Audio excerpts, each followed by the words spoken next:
pour le premier Collapso Bistro, on s'est dit que ça valait peut-être le coup de faire une petite intro, en gros, des fondamentaux de la collapsologie. N'hésitez pas à intervenir quand vous voulez. Après, le gros de la soirée, ce sera quand même, bien sûr, le travail en groupe, voilà, autour d'une bonne bière.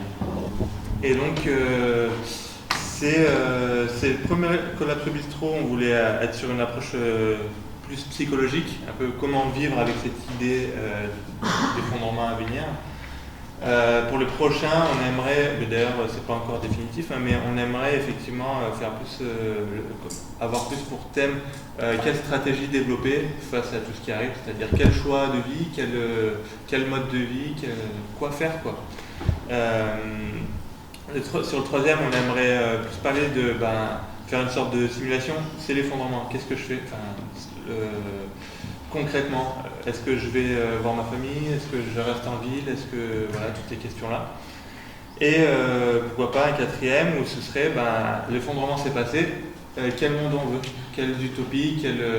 Concrètement, est-ce que quelle forme d'organisation sociale, politique, culturelle, tout ça.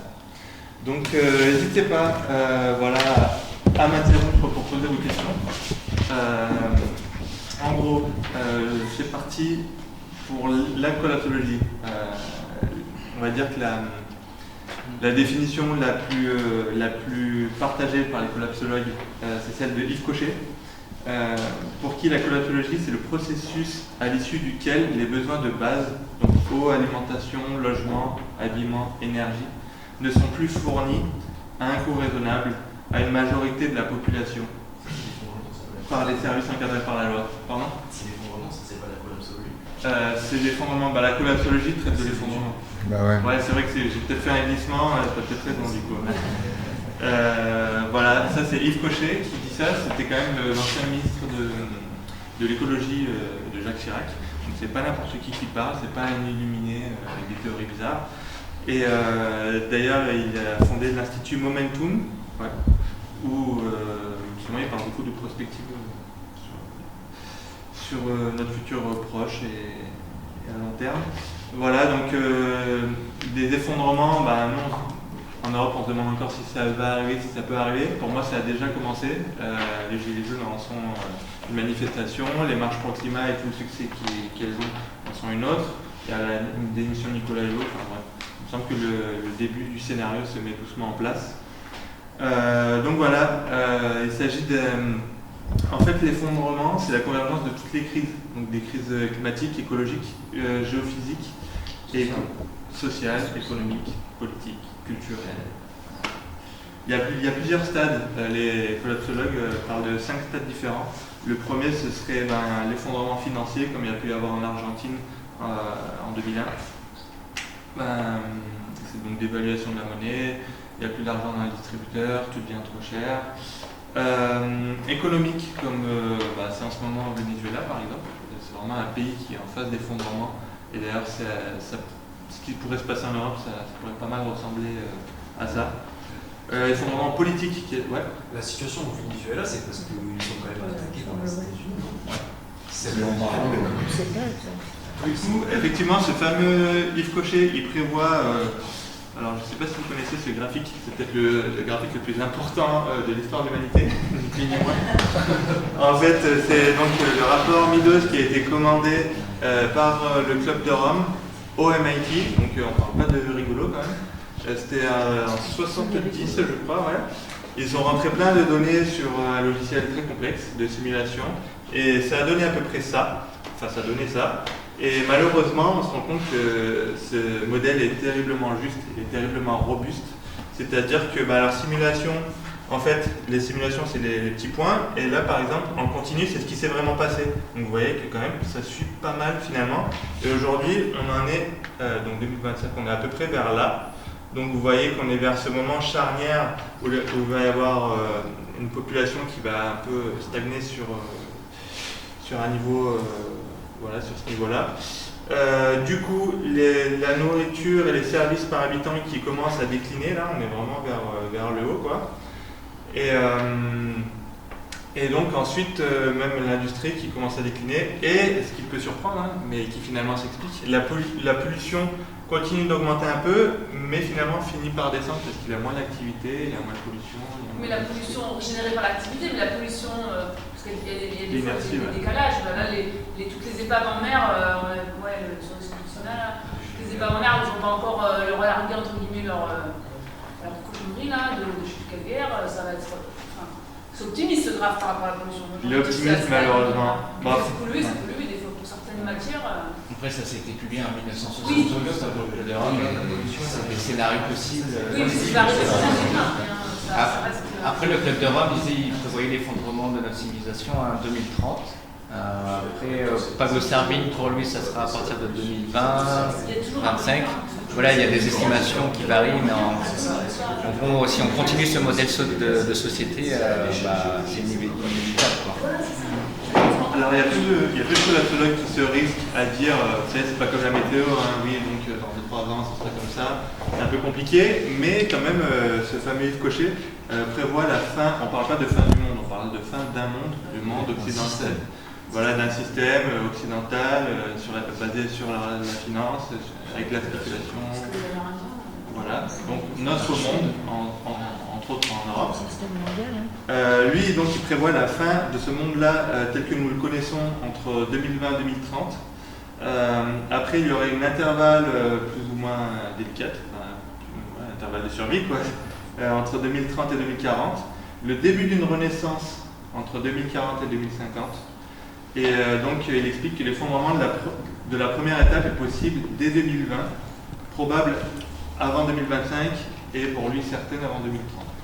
Donc c'est quand même assez pessimiste, mais on se rend compte que ce qui se passe finalement, c'est pire que les pires prédictions de l'ONU et des grands clubs de Rome. Voilà, des clubs de Rome entre autres. Donc voilà pour ce truc, tu peux le laisser. C'est dommage, j'ai pas l'image de ça, mais ça c'est je trouve ça super important. Ça résume un peu les 3 scénarios possibles en fait. Quand il y a un système qui est voué à croître, on va prendre l'exemple d'un champ où il y a des lapins. Alors vous imaginez que c'est nous des lapins. Ouais, vers ici. Ah ouais, c'est mieux comme ça. Donc le champ, c'est le trait. Donc, vous voyez. Là, c'est le scénario normal où les lapins ne se reproduisent pas trop, ne mangent pas trop, ils vivent en fonction de leurs ressources. Ça, c'est le scénario normal.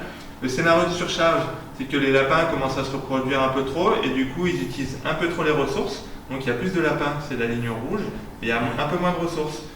Et comme il y a moins de ressources, les lapins ne peuvent pas survivre à autant. Donc, après, il y a moins de lapins et les ressources, comme il y a moins de lapins, il y a plus de ressources qui a plus le temps de pousser. Et donc après on revient vers une sorte d'équilibre.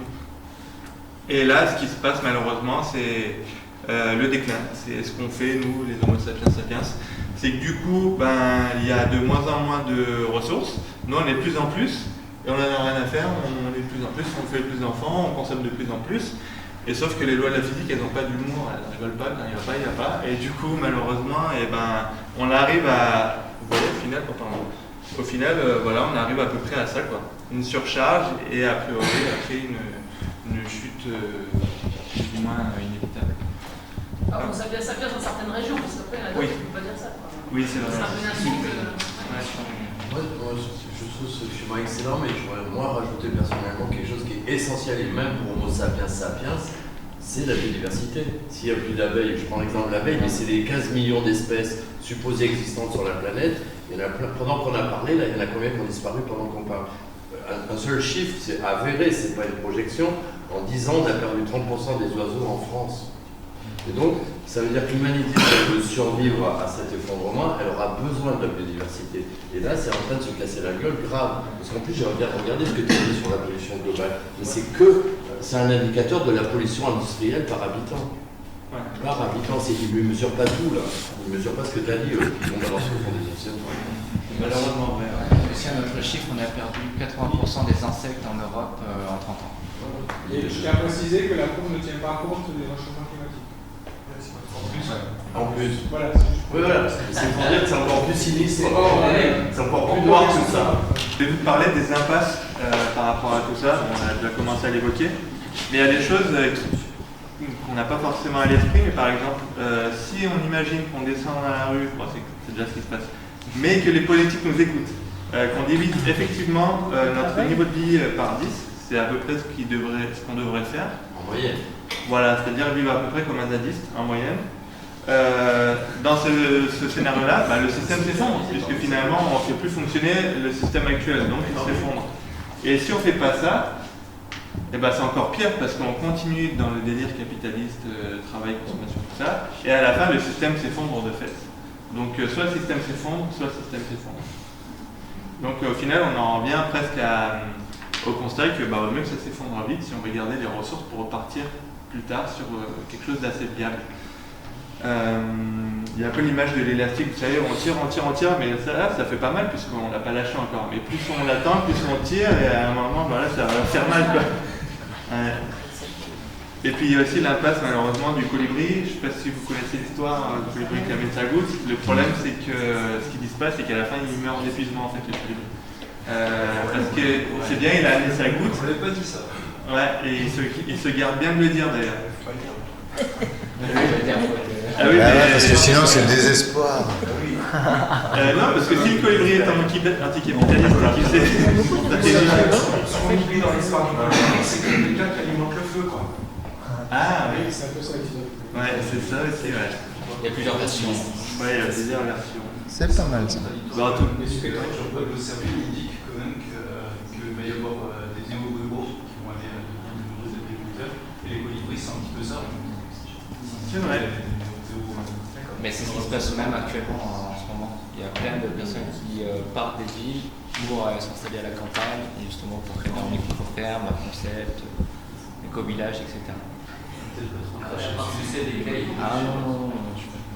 Non, moi j'aime bien l'idée. Le problème, c'est de laisser croire aux gens que le colibri sauverait la forêt, quoi. Alors que non, la forêt brûle et lui,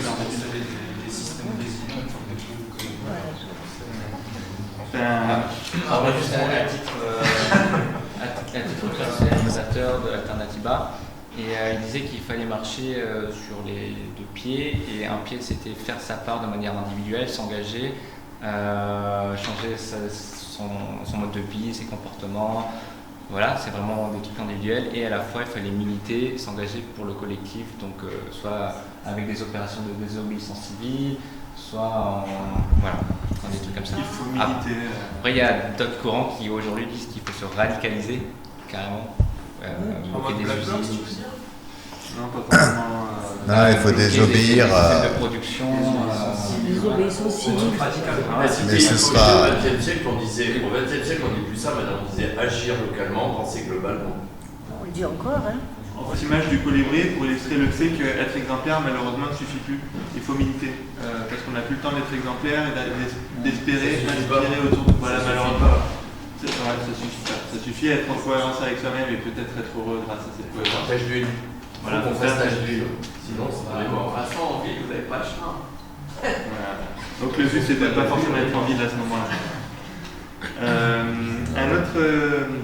Une autre impasse, c'est que la démocratie, malheureusement, ne suffira pas parce qu'on ne sera jamais prêt. Imaginons que quelqu'un se propose de diviser notre niveau de vie par 10. Qui voterait pour lui, honnêtement, même moi je suis même pas sûr que je voterais pour lui. Imaginons qu'il serait élu, en fait on ne saurait même pas comment faire pour diviser notre niveau de vie par 10. Il faut un bon dictateur. Voilà, et qui est prêt à vivre comme un zadiste aujourd'hui? Enfin, même moi qui pourtant reconnais la pertinence de ce mode de vie, je suis pas encore prêt à vivre comme un zadiste. Ça remarche pas beaucoup, mais il y a aussi le prix des choses. Est-ce qu'on ne pourrait pas mettre un peu une taxe en kérosène et empêcher tous ces avions Voilà. Ouais, juste une autre impasse, effectivement, c'est sur le pétrole. Le problème, c'est que si on laisse le pétrole dans le sol, c'est quand même ce qu'on devrait faire. Et du coup, malheureusement, notre système qui repose sur l'extraction de pétrole s'effondrerait. Alors que si on utilisait tout le pétrole qui reste, on polluerait bien, ça serait l'enfer sur Terre, et puis ça s'effondrerait. Donc si on le laisse dans le sol, ça s'effondre, et si on le prend, ça s'effondre aussi. Donc encore une impasse, on s'est dit finalement, vaut mieux se faire à l'idée des fonds. Avec moins de température. Oui, donc vaut mieux le laisser dans le sol, on est d'accord. Vaut mieux le laisser dans le sol et que ça s'effondre tout de suite. Les énergies alternatives. Malheureusement, l'impasse des énergies renouvelables, c'est qu'on n'a pas assez de métaux rares pour développer l'éolien et le solaire à échelle mondiale, c'est-à-dire pour remplacer les 92% qui sont pétrole, charbon et gaz. Voilà, il faudrait déjà réduire notre consommation. Même le nucléaire, moi je suis forcément contre le nucléaire, mais tant qu'on ne divise pas notre niveau de vie, c'est inutile de parler d'arrêter de quoi que ce soit. Le problème est aussi politique parce qu'on a trouvé 700 milliards d'euros pour les banques lors de la crise. On n'a pas trouvé 100 milliards pour la transition écologique. 100 milliards c'était pour la COP21 avec tous les pays du monde. Il a fallu négocier avec tout le monde pour avoir 100 milliards d'euros, 7 fois moins que pour renflouer les banques. Donc pour dire que l'argent il est là, c'est juste qu'il n'est pas utilisé au bon escient. Et on a aussi perdu la bataille des mots. Maintenant on parle plus de lutte contre, on parle de lutte contre le réchauffement climatique. Alors c'est l'industrialisation du monde le problème. C'est plutôt contre ça qu'il faut lutter, contre l'industrialisation du monde et la pollution que ça génère. Voilà, après je vais vous parler des scénarios les plus probables. Donc, encore une fois, il ne s'agit pas d'être Madame Irma. Mais en gros, sur l'idée d'effondrement, il ne faut pas s'attendre au grand soir. Ah, c'est ce soir, c'est l'effondrement. Ce sera plutôt quelque chose de diffus, de progressif et de disparate selon les régions du monde, selon les problèmes, que ce soit religieux ou de ressources ou politiques. Voilà, ça prendra diverses formes. On peut s'attendre, c'est un peu le cas, à des manifestations, à un état d'urgence généralisé, une surveillance accrue, une augmentation des violences. Je parle vraiment du scénario pessimiste. Inflation, Venezuela, conflits sociaux, services publics plus assurés, donc les aides sociales, la protection, les salaires. Coupure des systèmes d'approvisionnement, eau, nourriture, gaz, essence. Il faut savoir que Paris et Londres tiennent 2 jours. S'il n'y a plus d'approvisionnement, comme on dit, ils sont à 7 repas de la Révolution. Désolé pour mon rire jeune. Donc voilà, ce qui pourrait s'en suivre, ce serait plutôt des politiques de rationnement à cause de pénuries. Donc les distributeurs automatiques qui ne donnent plus d'argent, ou alors qui donnent de l'argent mais qui ne vaut plus rien. Parce que si la baguette elle vaut 30 €, ça devient vite compliqué. Ou qu'il n'y a plus de baguette, c'est un peu un truc. Voilà, en général, ce qui se passe dans les enchaînements, et les gens ne font pas forcément le lien, c'est que des guerres politiques, des guerres militaires, je veux dire, peuvent partir de crises climatiques. Des crises climatiques qui peuvent muter en crunch énergétique, quand il y a un problème d'énergie pour approvisionner l'économie, puis alimentaire, puis insurrectionnel. Par exemple, la Syrie, avant la guerre de Syrie, il y a eu une grosse sécheresse qui a poussé beaucoup de paysans syriens vers les grandes villes qui n'étaient pas prêtes à accueillir tout ça, tous ces paysans. Et voilà, de là, ça crée des troubles sociaux. Donc après, effectivement, il y a la question géopolitique des relations internationales, mais souvent, voilà, on peut l'interpréter comme ça. Cette image, je voulais vous la montrer pour dire à quel point tout notre système repose sur le pétrole, système alimentaire. C'est-à-dire déjà OGM dans les graines, tout ça que la on fait planter, pesticides, insecticides. Pour la récolte, machine, encore du pétrole. Pour acheminer, là c'est donc dans les stocks, transport du pétrole. Pour l'acheminer après à la centrale de distribution du pétrole. Pour l'acheminer au magasin du pétrole. Vous allez au magasin en général avec votre voiture du pétrole. Vous amenez chez vous du pétrole. Chez vous, vous le mettez à la poubelle du pétrole. De la poubelle, quelqu'un vient le récupérer, c'est du pétrole. Et ensuite, on essaie d'en faire quelque chose. Du pétrole ou pas, malheureusement. Donc voilà, du pétrole. Ça peut être un peu anxiogène. Vous l'avez peut-être deviné, c'est la carte des centrales nucléaires françaises. Bien ici, en fait, ça va. On n'est pas trop mal. Mais on est à 2 pas de. si vous avez des amis dans le coin, c'est C'est quoi le lien entre les risques nucléaires et l'effondrement? Alors, le problème, en fait, c'est la principale menace, et Pablo Servigne me l'avait confirmé. Pourtant, Pablo Servigne ne vit pas très loin d'ici. Mais bref, le problème, c'est que si un souci d'approvisionnement en énergie ou une crise économique, en fait, les centrales, on peut les éteindre en quelques heures, mais pour pas qu'elles explosent, il faut les refroidir en plusieurs mois. et elles ont assez de réserves pour tenir quelques semaines, pour truc d'urgence quoi, pour les refroidir quelques semaines.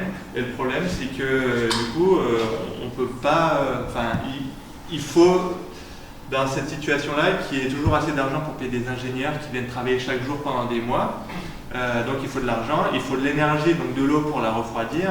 Et ça c'est pas sûr si c'est un peu la crise, parce qu'à un moment si on est sur des réflexes un peu plus de protection, même les militaires, enfin je veux dire, ils iront voir leur famille. Voilà.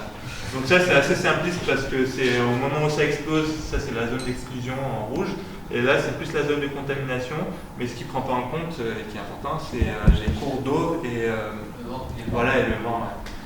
J'ai passé à Tchernobyl, ouais. Mais ce que tu dis là, c'est très juste, mais c'est sur le papier, c'est les mecs qui ont fait Polytechnique et l'ENA et compagnie. Qu'est-ce qui s'est passé au Japon? Les ingénieurs, ils ont foutu les piscines en haut des centrales. Le tsunami, il n'avait pas pensé, les ingénieurs. Il a dit non, ça n'arrivera jamais. Il a parlé de Paris. La crue du siècle à Paris, elle est modélisée, elle est préparée, parce que Paris, même le Louvre, le musée du Louvre, c'est pour te parler de centrale nucléaire. Je m'adresse à toi et aux gens. Au Louvre, ils ont prévu de remonter les toiles s'il y a une inondation de la Seine. Mais l'inondation de la Seine, c'est un épiphénomène. Le Japon était à 2 secondes, quand je dis à 2 secondes, c'est une façon de parler, d'évacuer 40 millions de personnes. Le Premier ministre, à l'époque, il est aujourd'hui, il fait le tour du monde, il ne fait pas comme Sarko qui prend des conférences à 500 000 €. Il fait le tour du monde, il est devenu un antinucléaire radical comme moi. Il y a un site à Montpellier, un groupe qui s'appelle ADN 31, j'en fais partie. Et c'est pour dire ce qu'il a dit, c'est pour parler de collapsologie. Si 40 millions de Japonais doivent se barrer, ils vont où? Le Japon, il n'y a pas de place. Il parle de la Syrie en pire. Une seule centrale, enfin 4 réacteurs, à Fukushima, 4 réacteurs. Et le corium, on ne sait toujours pas où il est. Ils ont fabriqué des nanorobots. Les nanorobots, ils se prenaient des rayonnements gamma électroniques au bout de 10 secondes. Les premiers robots n'y arrivaient même pas à aller chercher le corium. Donc ce qu'il est en train de dire là avec cette carte, c'est que ça craint. Le nucléaire, c'est la pire des solutions. Et c'est pour des centaines de millions d'années. Si tu as étudié en physique ce que c'est que la demi-vie d'un élément radioactif, eh ben, il faudrait tous que les pharmacies nous livrent tous, à nous qui sommes à 2 pas de Tricastin, de l'iode. Pourquoi? Pour saturer notre thyroïde. Moi, s'il y a un pépin, je me casse à Barcelone parce qu'il y a les Pyrénées. Mais est-ce que je pourrais me casser à Barcelone? Non. Je viens de Lyon. À Lyon, il y avait des risques industriels chimiques graves. Les consignes à Lyon, quand j'étais dans les années 70, c'est de se calfeutrer chez soi. Parce qu'en temps normal, il y a des bouchons à Lyon, comme partout. Donc si tout le monde se barre avec sa bagnole, il n'y a plus personne qui bouge. Ça, c'est des films des dystopies. Donc le nucléaire, c'est la pire des solutions. Désolé d'avoir été long. Ouais.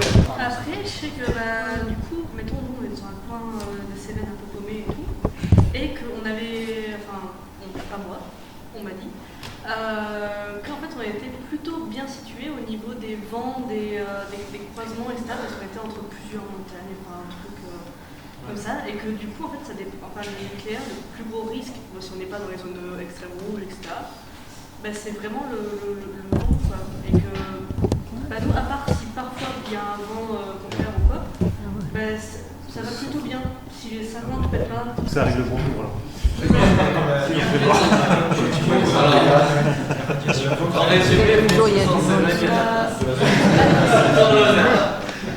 Ouais, mais après, j'avais vu que, enfin, c'est une personne qui m'a dit, donc j'ai qu'une seule source, je sais pas, mais que c'était plutôt le Portugal qui était la meilleure zone pour les vents et le nucléaire, etc., que c'était la zone la plus protégée, on va dire. Le Cap-Vert, c'est mieux, c'est encore plus loin.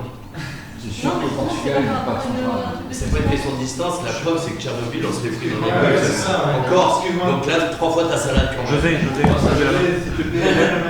Voilà, doucement quand même. Désolé. Est-ce que c'est pas grave. Je voulais dire. Effectivement, pourquoi pas le Portugal, mais il y a aussi l'aspect réseau. Et moi, par exemple, en plus en France, j'ai ma famille, j'ai mes amis, et je parle français, et je connais l'endroit. Et tous ces facteurs, donc ça rentre quand même en compte. Sinon, effectivement, aller au Chili, quoi. Si vous voulez vous écarter de ce risque-là. Donc voilà, mais effectivement, les Cévennes, ça ressemble à une bonne idée. Hein. C'est un des endroits de France. En tout cas, d'ailleurs, il y a des études, c'est que les meilleurs endroits par rapport à tout ce joyeux bordel. C'est pas les Cévennes, ça? La oui, Cévennes, Les Cévennes, c'est à droite. Hein. Ça dépend. Les Cévennes, on est elle est plutôt à mal. l'ouest des Cévennes. Ouais. Mais oui, il y a des études, ils ont croisé plein d'infos et le meilleur endroit pour vivre en France dans cette optique d'effondrement, ce serait vers là, la Creuse, la Corrèze, tout ça. Là où il n'y a rien, quoi. Il n'y a pas de boulot, il n'y a pas d'appart, il n'y a rien. Ah oui, il y a des sources. Ils ont croisé ça aussi. Bonne réponse. Et les Pyrénées, c'est pas mal.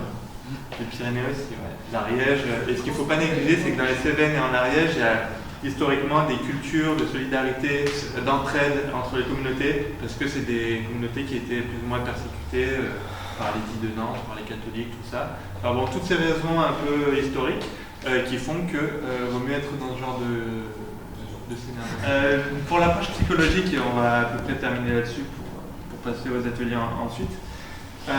Voilà, on se rend compte qu'avoir les infos, ça suffit pas. En fait, c'est comme si on le sait, mais on ne croit pas. Enfin, on ne croit pas ce qu'on sait. Voilà, c'est une sorte de paradoxe comme ça. Et du coup, face à des croyances, malheureusement, l'argumentation ne suffit pas. C'est un peu comme avec la religion. Ou le capitalisme, qui est une sacrée croyance quand même. Donc voilà, on a tendance à entendre l'info. Enfin, il y a différents stades dans l'acceptation. Il y a quand on entend l'information, on la rejette, puis on l'accepte et on la réalise.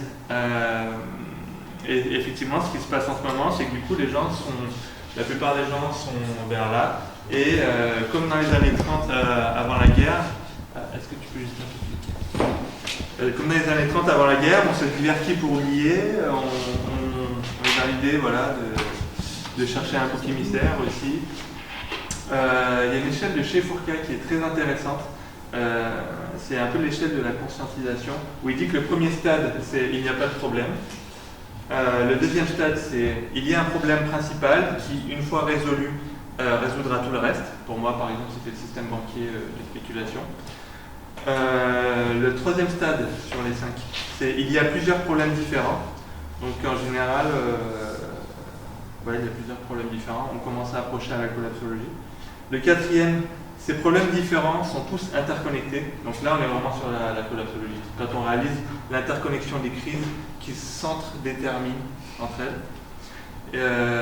C'est en général à ce moment-là où pas mal de gens commencent à devenir écolos, à éveiller cette conscience-là. Tout est lié. Et puis le cinquième stade, ces problèmes englobent absolument tous les aspects de la vie. Qu'on retrouve dans tous les aspects de la vie. Il y a une étude qui a été faite sur pourquoi on ne réagit pas alors qu'on sait.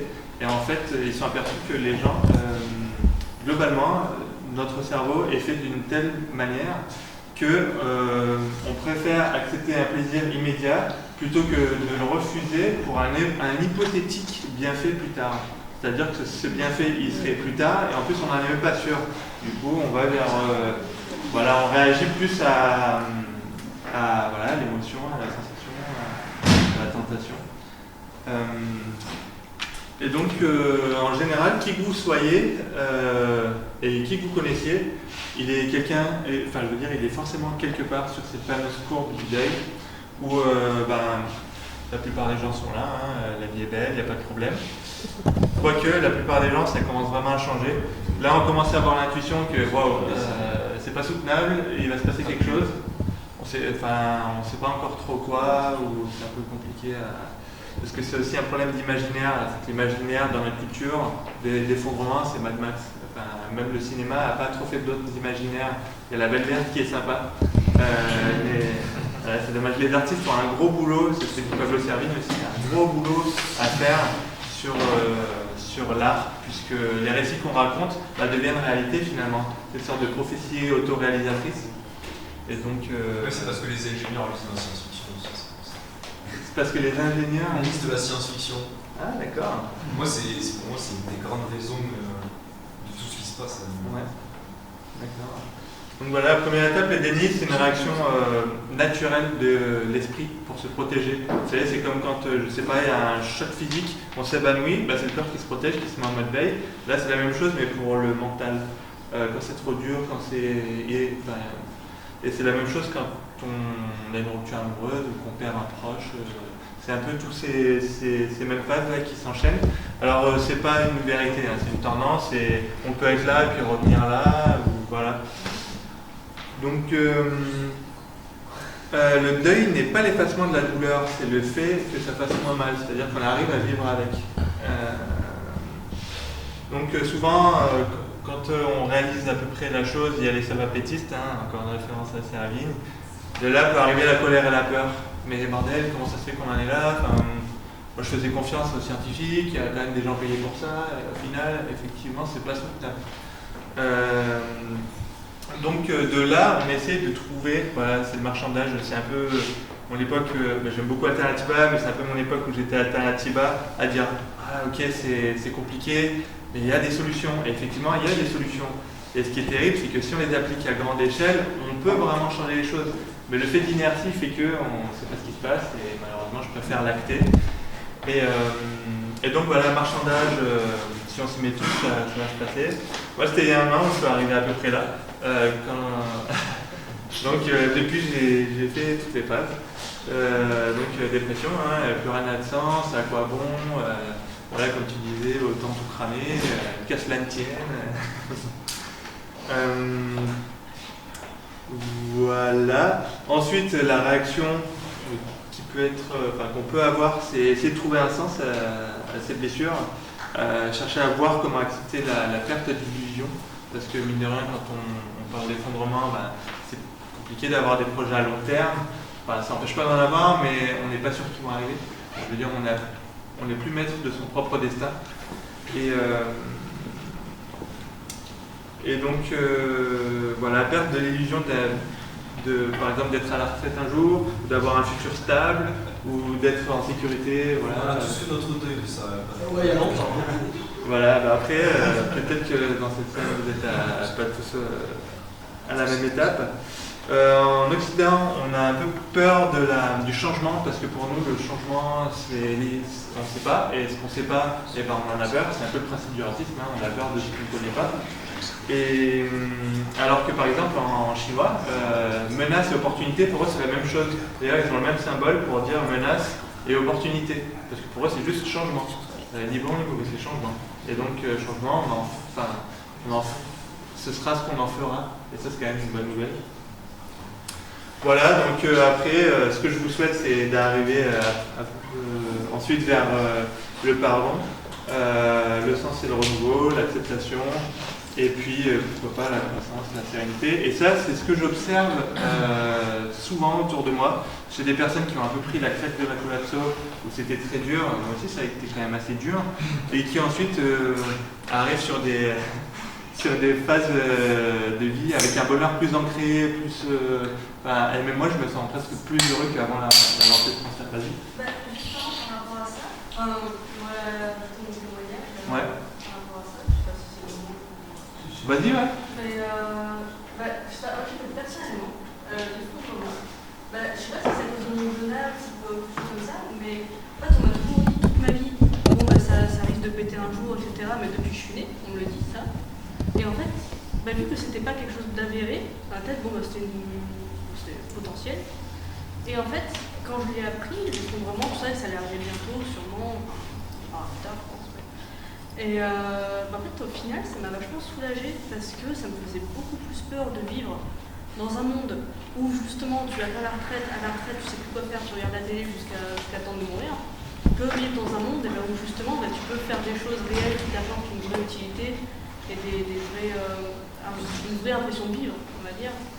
Et qu'au final, l'effondrement, j'ai l'impression de ne pas avoir eu ces phases-là et d'être très rapidement passé dans la phase de « Ah mais c'est 10 fois mieux en fait ». Qu'une vie, justement, il n'y aurait pas eu de changement comme ça. Et Moi, je fais quoi ton père? Qu'est-ce qu'il faut ton père? Arriver en autonomie dans son bureau. Voilà. Non, c'est sûr. Ouais. Oui, du coup, c'est pour rebondir ce que tu disais. Et moi aussi, je trouvais que depuis que. Alors, c'est sûr qu'au début, c'était un peu compliqué, mais d'ailleurs, on rebondit sur l'histoire de ça m'a super, c'est un souffle de trouver plus de projets à long terme à réaliser. Donc, je vais m'orienter vers la permaculture, faire plus de travaux manuels, etc. Et je trouve que justement, je trouve plus ma voie que la société dans Je pense que c'est un élan de vie quand même, l'effondrement. Je me reconnais totalement, parce que effectivement, moi, ça m'a donné des nouvelles compétences à aller chercher, des nouvelles communautés à former ou à aller contacter, un nouveau projet de vie, et finalement, c'est pas plus mal qu'un système mortifère qui tue la vie sur toute la planète s'effondre. En fait, c'est la meilleure chose qui puisse arriver. C'est vrai que c'est dur à nous personnellement, puisque oui, moi, blanc, le ventre rempli, occidental, français, j'ai pas d'intérêt à ce que ça s'effondre, parce que moi, ma vie, elle est sympa, quoi. Mon problème, c'est quelle bière je vais boire ou... Mais pour la vie de manière générale et pour la planète et pour l'humanité, il vaut mieux que ça s'effondre. Enfin, que ce système capitaliste basé sur l'exploitation de ressources de manière illimitée sur une planète qui elle est ronde et donc limitée, il vaut mieux que ça s'effondre tôt ou tard et qu'on garde ces ressources pour enchaîner ensuite. Ouais. J'ajouterais, tu dis sur l'exploitation des ressources, mais c'est aussi des peuples. Tu vois, la France-Afrique par exemple. Ça, c'est une autre question. Ouais. Après, comment tu peux souhaiter la collapsologie, sachant forcément l'effondrement, sachant forcément ceux qui vont s'en tirer, s'il y en a qui s'en tirent, ce sera les plus aisés en fait. Alors, pas forcément parce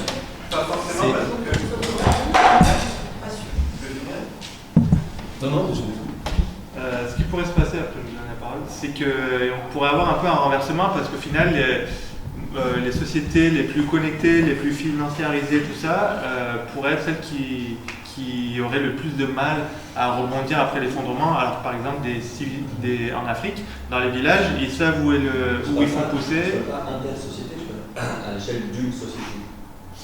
Oui, à l'échelle d'une société, ce sera les plus pauvres qui vont prendre cher en premier. Ouais. Ça, c'est une certitude. Et ça, c'est vrai dans le monde entier. Ce qui me dérange, en fait, c'est un peu le côté fataliste de tout ce que tu as dit. Moi, je vais te répondre. Tu sais, en 2007, il y a eu la crise des subprimes. Un capitaliste américain, états-unien, parce qu'en plus, en France, on dit américain. Il faudrait arrêter de dire américain, il faudrait dire états-unien. Et en plus, une minorité dans les États-Unis. Moi, j'ai de l'amour pour le peuple états-unien. J'ai pas beaucoup d'amour, mais j'ai un peu d'amour pour le peuple états-unien. Un petit peu quand même. Il y a un type, il a dit un truc qui est très très vrai. En 40, il y a des mecs qui faisaient du trafic pour survivre. Il y avait du marché noir. Et puis, il y a l'économie de guerre. Le type, il a dit, c'est simple, on est 7 milliards. À l'époque, on était 7 milliards. 7 milliards et demi. Il a dit, c'est simple, tu en vires 5 milliards. On est 2 milliards, c'est bon, c'est de nouveau l'Eldorado. Donc tout à l'heure, il a dit un truc, à mon avis, très important, Franck. C'est que plus on attend, plus ça va être pire. Donc que ça soit moins pire, plus vite, ça va s'effondrer et moins les pauvres ils vont payer cher. Au Bangladesh, les 200 millions de personnes, 1 mètre d'eau de plus, et même 50 cm d'eau de plus, ils vont manger beaucoup. Donc plus on attend et plus ça va être... Le XXe siècle a été horrible, mais au Moyen-Âge, il y avait des épidémies. À Marseille, un endroit où tu marchais sur les cadavres, il y avait 80% de la population qui était tombée de la peste ou du choléra. Mais là, c'est planétaire, il ne faut plus raisonner en termes de société. Il faut raisonner en termes qu'il y a une seule planète. Et ce qu'il a dit, on en est au mois d'août. Au mois d'août, on nous annonce que la planète, elle est consommée. Est-ce qu'on va attendre que la planète, elle soit consommée au mois de janvier pour réagir? S'il te plaît, José, est-ce que tu peux conclure? Parce qu'après, on va enchaîner. Je dis ça alors que je parle beaucoup, désolé. Non, c'est moi qui parle trop. On prend 3 prises de parole et après on commencera sur les ateliers. Allez-y, madame. Là, il semblerait qu'on attend l'effondrement. Moi, j'ai une culture politique qui consiste à penser qu'on doit lutter, et c'est tout. Dans ma culture, il y a le mot révolution. Et le mot révolution, c'est un mot qui implique une lutte et non pas une attente. Alors moi, ce que je voudrais, c'est que le débat, justement, il puisse s'orienter sur le fait que c'est un travail collectif, principalement, beaucoup plus qu'individuel, et que ce n'est pas une attente à avoir, mais une lutte à mener. Donc, et pas plus évolution que révolution, parce que révolution, bon, ça veut dire... Je veux bien qu'on discute sur les termes, mais moi, par révolution, j'entends une marche ensemble et pas seulement un mouvement individuel et une attente. Stéphane ?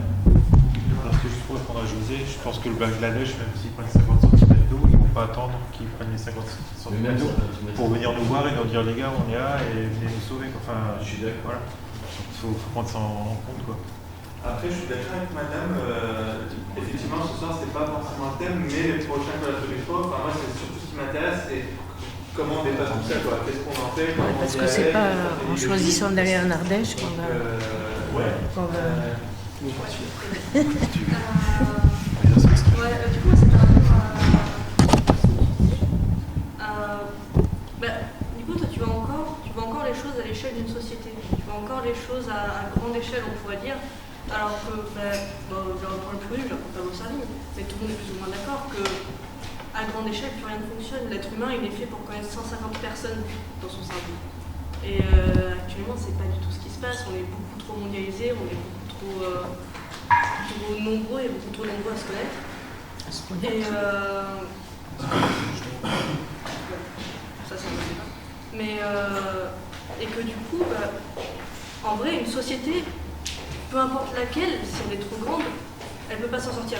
Quasiment toutes les sociétés actuellement sont trop grandes.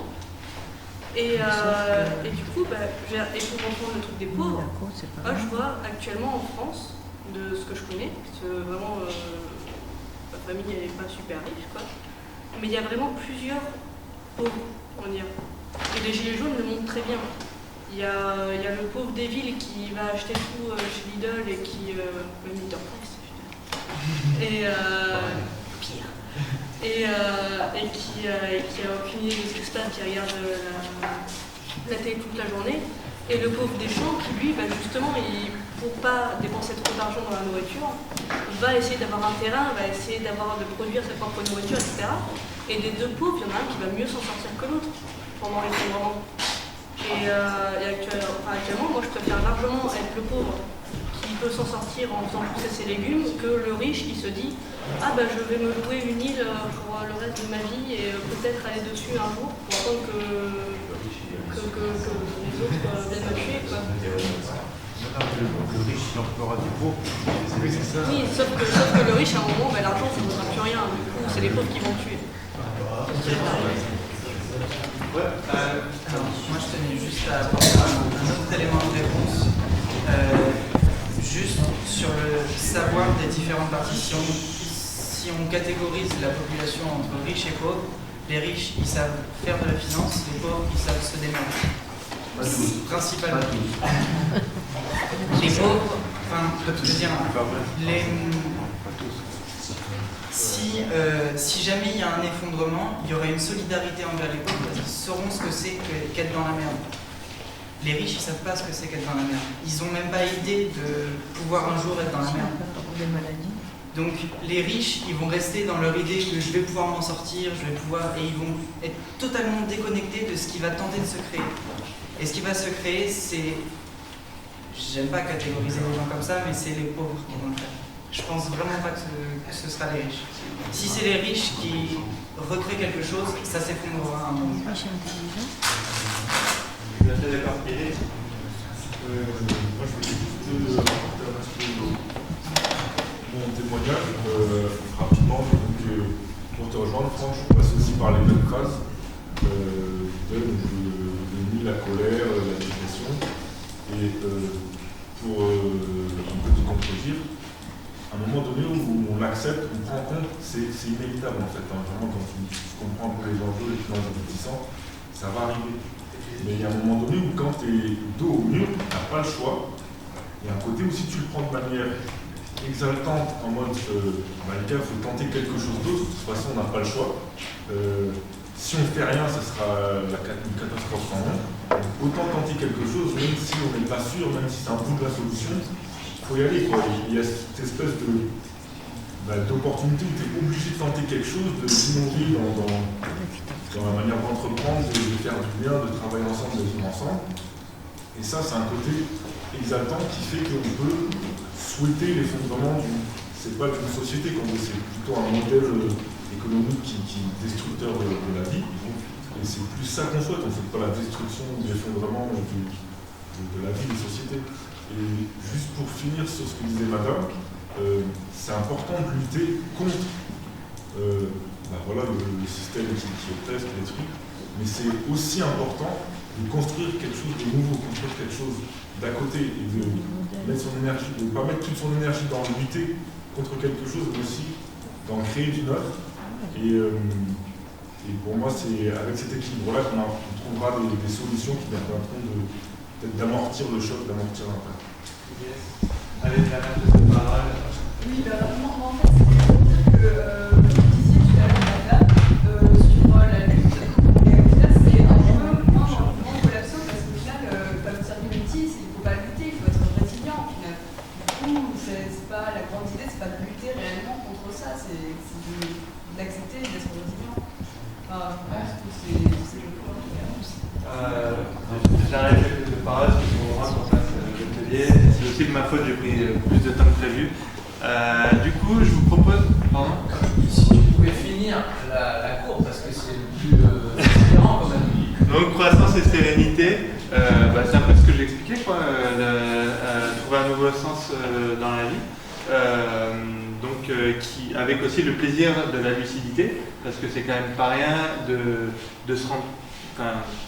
D'avoir une vision du monde proche de la réalité, c'est-à-dire à partir des informations scientifiques concrètes, objectives qu'on a, donc de ne pas être en seul. Voilà, moi j'ai des gens qui en sont là, j'en pense beaucoup dans les écolieux, les éco-villages, et voilà, moi-même je suis assez content d'être arrivé là. Au final, on arrive effectivement souvent vers les mêmes démarches d'autonomie, de résilience, des démocraties participatives, tout ça.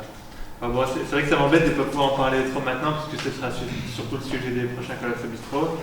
Du coup, si ça vous va, pour les ateliers, j'aurais aimé en fait faire peut-être 5 tables, 4 ou 5 tables, et mélanger des gens, en fait, mettre typiquement quelqu'un qui en est là, bon je ne suis pas sûr qu'il y ait grand monde encore ici, quelqu'un qui est là, quelqu'un qui est là, quelqu'un qui est là, quelqu'un qui est là, et qui parlent ensemble. Quoi. Voilà pour voir où on en est, comment c'était avant, tout ça, comment on voit le futur. Voilà, donc le truc c'est que pour savoir à peu près où vous en êtes là-dedans, ceux qui sont sceptiques, il n'y a pas de souci avec ça, ceux qui commencent à s'intéresser à peine à la collapsologie et à tout ça, ça commence là-bas, et en fait, ceux qui sont dans la croissance et sérénité, ça arrivera plutôt vers ici. Vous n'avez aucun espoir de survie. Donc j'ai vraiment cette image-là, et que quand on est dans la ville, on est on va manger bio, on va manger local, on va essayer de faire des jardins partagés. Je travaille dans un jardin partagé. Je me rendais compte de ce qui se passait. Donc en fait, ce qui m'a fait mal, c'est que ça a mis le point sur plein d'interrogations que j'avais. Et je l'ai mal vécu la première semaine, très très mal. Et très vite, j'ai décidé de rebondir. Voilà. Et j'hésitais entre rester en ville, développer ma vie ici, ou repartir dans les Cévennes, où j'ai un petit terrain. Les toilettes sèches, tout ça, la campagne, tout est possible avec ça, et avec mon potager. Et puis à un moment donné, il y a eu un numéro de silence qui m'a un peu fait une claque, parce que voilà, une prise de conscience qu'on était très très dépendant de la voiture en fait, paradoxalement, d'être à la campagne. C'est vrai que la moindre le jardin, ça ne suffisait pas pour nos besoins complètement, et la moindre. Et je me suis dit, moi j'ai un petit projet qui me tenait à cœur, c'était de se réapproprier l'espace public à travers des panneaux d'expression libre, ce qu'on appelle, et mettre des citations inspirantes. Des citations inspirantes qui suscitent le déclic ou la réflexion, qu'en collectif, tout le monde, on va diffuser le message. Donc j'ai eu cette idée-là. En parallèle, j'ai fait 12-13 pays, et en fait, vraiment, je suis frappé par ce phénomène, parce que quand j'étais en Inde, en Colombie ou en Grèce, quand on voyage, souvent on a des impressions de l'environnement où on est. Et en Grèce, j'ai vu que, avant c'était une civilisation assez avancée. Et même la Grèce, qui a été aussi romaine, s'est effondrée un jour. Et je me suis rendu compte que tout est éphémère. Comment vous avez pris conscience, comment vous avez passé la phase de déni? Est-ce que vous avez un moment où vous avez senti la bascule? Moi je parle beaucoup trop. Mince, vas-y. Comment t'as découvert ça? J'aurais bien aimé aussi avoir ta réponse sur la viande parce que t'as posé la question et moi c'était l'environnement d'abord. l'environnement, c'est-à-dire le réchauffement climatique, je veux dire, avec le film d'Al Gore. Mais c'est l'idée, il y a quand même la science qui avance. Le problème, c'est que chaque progrès scientifique, c'est du high-tech, c'est pas du low-tech. On n'a pas assez de métaux rares pour le développer à grande échelle.